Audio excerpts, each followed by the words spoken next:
3 months ago, I logged into my credit card account to pay my bill. Before I could do anything, a pop-up appeared. Bright, friendly, impossible to ignore. Update your annual income to help us serve you better. There was a little form. My old income was already filled in. All I had to do was type the new number and click submit. It would take 10 seconds. I closed the pop-up without entering anything. Not because I'm paranoid, not because I have something to hide, but because I know exactly what happens when you give a bank updated income information. And it has nothing to do with serving you better. Here's what most people don't understand. When you tell a bank your income changed, you're not updating a file, you're triggering an algorithm. And that algorithm makes instant decisions about how to extract more money from you. Within seconds of submitting that number, calculations start running. Your profile gets recategorized. Your value to the bank gets recalculated. And everything about how they treat you changes in ways you'll never see, but will absolutely feel. The bank didn't ask for that update because they care about accuracy. They asked because fresh income data is worth money to them, a lot of money. And most people hand it over without thinking twice. Every time you update your income, you're basically telling the bank exactly how much harder they should try to sell you things. Let me show you what actually happens behind the scenes when you update that number, because this is where things get genuinely disturbing. The moment you submit updated income information,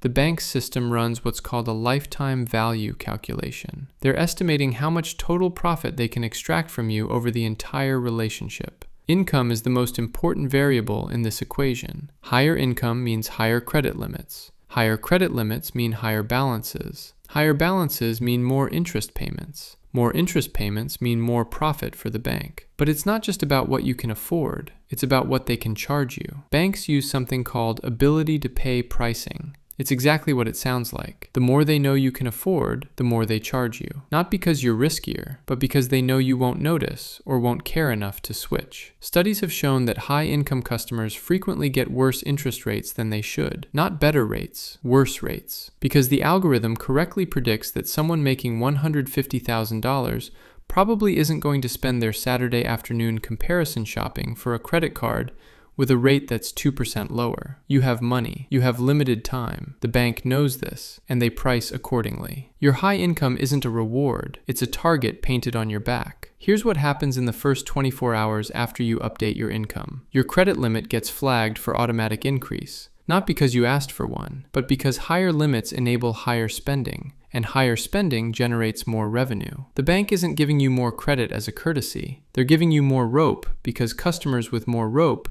tend to hang themselves with interest payments. Then, the marketing engine activates. If you just told them you make $120,000 instead of $90,000, you instantly get moved into a different segment. Premium card offers start appearing. Personal loan promotions flood your inbox. Investment product pitches show up in your account dashboard. Every single one of these offers has been calibrated to your exact income bracket. The annual fees are set at levels that someone making $120,000 might consider reasonable. The loan amounts are sized to feel manageable on that salary. None of this is random. None of this is generic. It's all precision targeted, based on the number you just volunteered. And here's the part that makes this particularly clever. The offers don't feel aggressive. They feel personalized, exclusive, like the bank is recognizing your success and rewarding you with access to premium products. But you're not being rewarded. You're being farmed. Every offer is designed to move you from a low-profit customer who pays their balance in full to a high-profit customer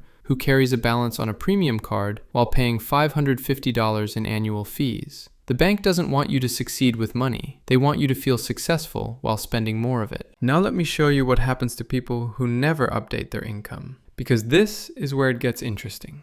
Two people with identical credit scores, identical spending patterns, identical payment history, same bank, same card, same everything. Person A updates their income every time the bank asks. They've gone from $70,000 to $95,000 over 3 years. They're proud of their growth. They keep the bank informed. Person B entered their income once when they applied, never updated it again. Every pop-up gets closed immediately. 3 years later, here's the difference. Person A has a credit limit of $28,000. They didn't ask for it. The bank just kept increasing it automatically. They receive 15 to 20 targeted offers per month. Premium cards, balance transfers, personal loans. Their mailbox is full. Their email is full. Their account dashboard is cluttered with promotions. They're being aggressively monetized because the algorithm knows exactly how much they make and exactly how to sell to them. Person B has a credit limit of $12,000. It hasn't changed in 3 years. They receive maybe 5 generic offers per month. Their banking experience is quiet, stable, boring. The algorithm has no fresh data to work with, so it defaults to conservative treatment, standard terms, minimal marketing. They're essentially invisible to the optimization machine. Same bank, same credit profile, completely different experiences. One person fed the algorithm, the other person starved it, and starving it turned out to be the better strategy. Here's what makes this particularly insidious. Banks have convinced us that updating information is responsible behavior. They frame the request as helping them serve you better. They make it feel like you're being a good customer by keeping your file current. They design the pop-ups to look almost mandatory, even though they're completely optional. Most people comply because non-compliance feels wrong, like you're hiding something, like you're being difficult. But here's the truth.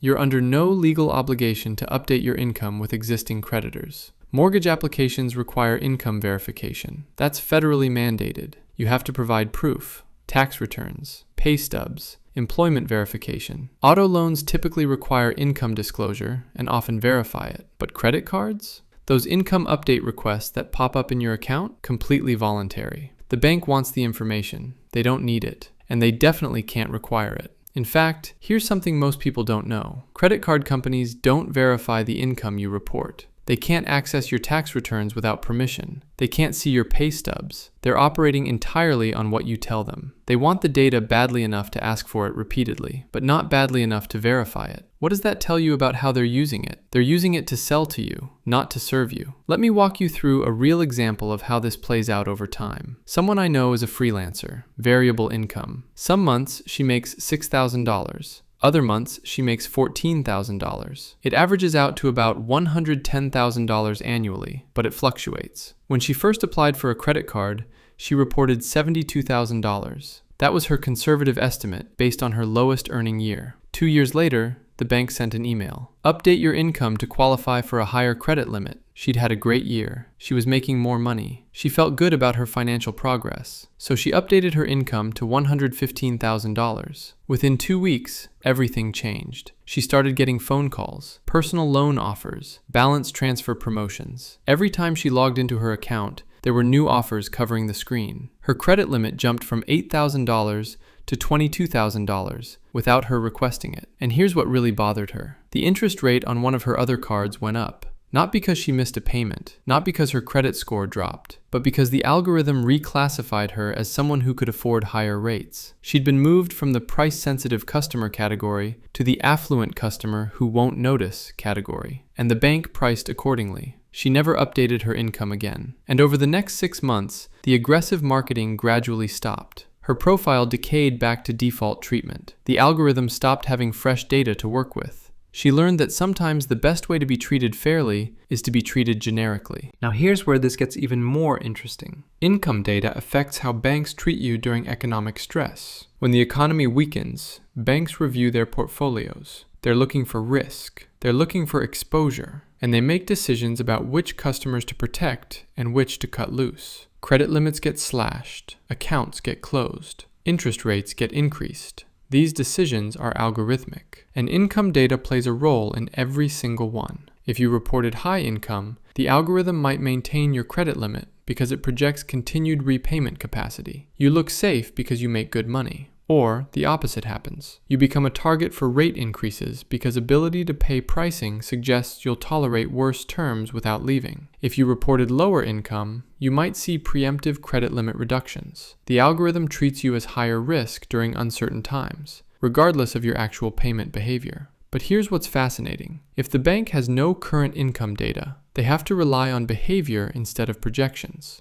Your payment history becomes more important. Your utilization rate matters more. Your account longevity carries more weight. Behavioral data is harder to game than stated income. If you've been paying on time for 5 years straight, that's a stronger signal than any number you might type into a form. The less the bank knows about your income, the more they have to trust your track record. And your track record is harder to manipulate against you. Let me address the question you're probably asking. When should you actually update your income? There are exactly 3 situations where it makes sense. First, if you want a credit limit increase and your income has genuinely grown substantially. If you were making $50,000 when you applied and you're now making $90,000, updating can help you get a higher limit if you actually want one. Second, if you're applying for a new loan and higher stated income improves your approval odds. Mortgage, auto loan, personal loan. If verification is part of the process anyway, there's no reason to underreport. Third, if your income has decreased significantly and you want to avoid offers for products you can't afford. This is rare, but if you go from $100,000 to $60,000 due to job change or other circumstances, updating might reduce predatory marketing.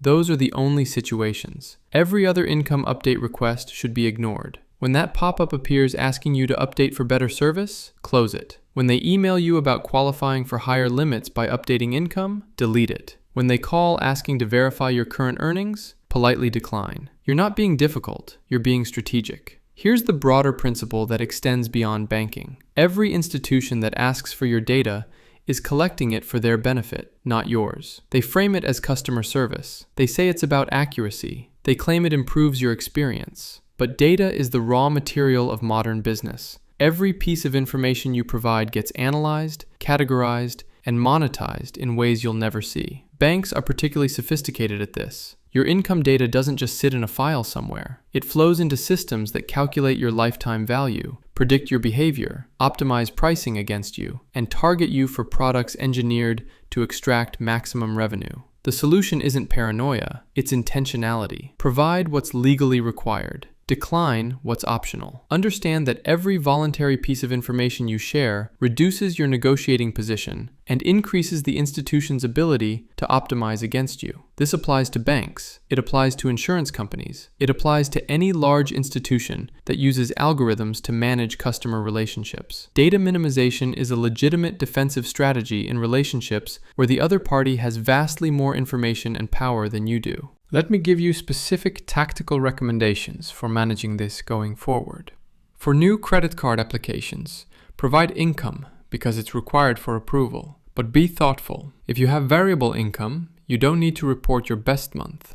If you have multiple income sources, you don't need to include all of them. Report accurately, but don't volunteer more than necessary. For income update requests on existing accounts, close them without responding. There is zero penalty for ignoring these. The pop-up will reappear in a few months. Close it again. This can continue indefinitely. For credit limit increase requests, decide whether you actually want the increase.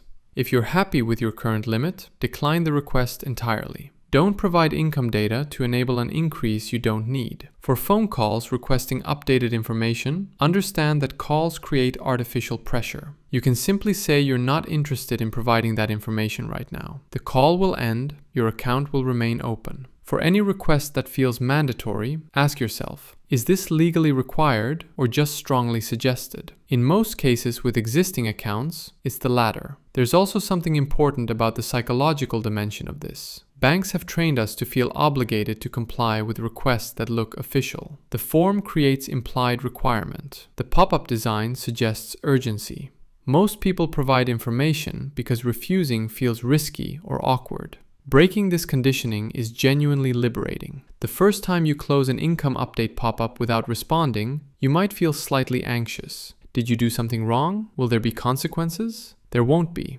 The bank will ask again later. You'll close it again. Nothing will happen. Your accounts will function normally. Your credit score won't change. Your ability to use your cards won't be affected. The bank simply won't have the fresh data point they wanted. Over time, you realize how much of institutional interaction is theater designed to create compliance. The authoritative language, the urgent framing, the implied consequences. It's all constructed to maximize data collection from customers who don't know they have choices. You have choices. You always had choices. The bank just preferred you didn't realize that.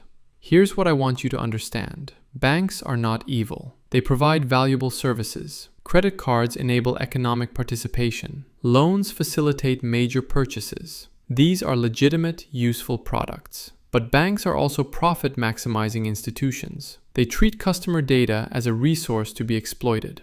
They use sophisticated systems to extract maximum value from every relationship. Understanding this doesn't require cynicism. It requires clear-eyed awareness of how the dynamic actually works. The bank wants your income data because it helps them make more money from you. They'll frame the request as customer service. They'll make it feel routine and expected. They'll design systems that create pressure to comply. You can choose to provide that data when it serves your interests. You can decline when it serves theirs more than yours. The relationship doesn't have to be adversarial, but it should be informed. When you understand what the bank is actually asking for and why they want it, you can make conscious decisions instead of reflexively complying with every request. So the next time that income update pop-up appears, you'll know exactly what's happening. The bank wants ammunition for algorithms designed to optimize their profit, not your financial well-being. They want fresh data to recalculate your lifetime value and adjust how aggressively to monetize you. Close the pop-up.